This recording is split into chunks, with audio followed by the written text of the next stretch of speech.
In the Sonoran Desert, there are no ponds. You could be standing in the middle of one and not know it, because the ponds are usually dry.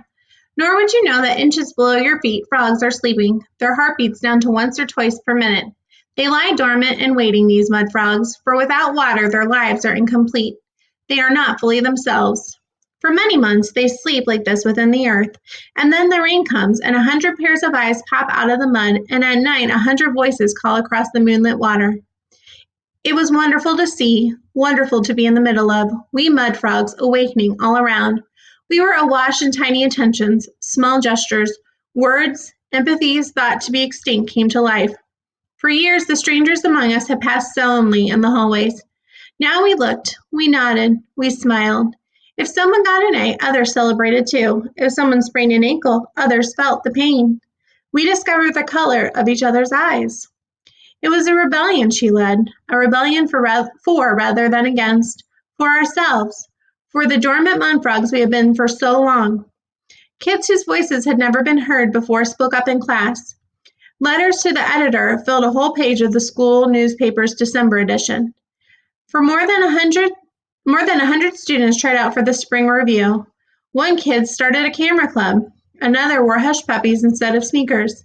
A plain, timid girl painted her toenails Kelly green. A boy showed up with purple hair. None of this was publicly acknowledged. There were no PA announcements, no TV coverage, no headlines in the Micah Times. MAHS students astir, individuality erupts. But it was there. It was happening. I was used to peering through the lens, to framing the picture, and I could see it. I could feel it in myself. I felt lighter, unshackled, as if something I had been carrying had fallen away. But I didn't know what to do about it.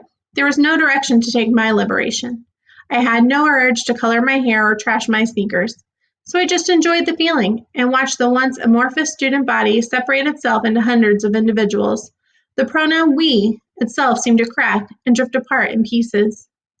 Ironically, as we discovered and distinguished ourselves, a new collective came into being, a vitality, a presence, a spirit that had not been there before. It echoed from the rafters in the gym. Go electrons! It sparkled in the water fountains. At the holiday assembly, the words of the alma mater had wings. It's a miracle, I gushed to Archie one day. He stood on the edge of his back porch. He did not turn. He pulled the pipe slowly from between his lips. He spoke as if to SE and #241 or Saguaro or to the blazing mountain beyond. Best hope it's not, he said. The trouble with miracles is they don't last long. And the trouble with bad times is you can't sleep through them. It was a golden age, those few weeks in December and January. How could I know that when the end came, I would be in the middle of it?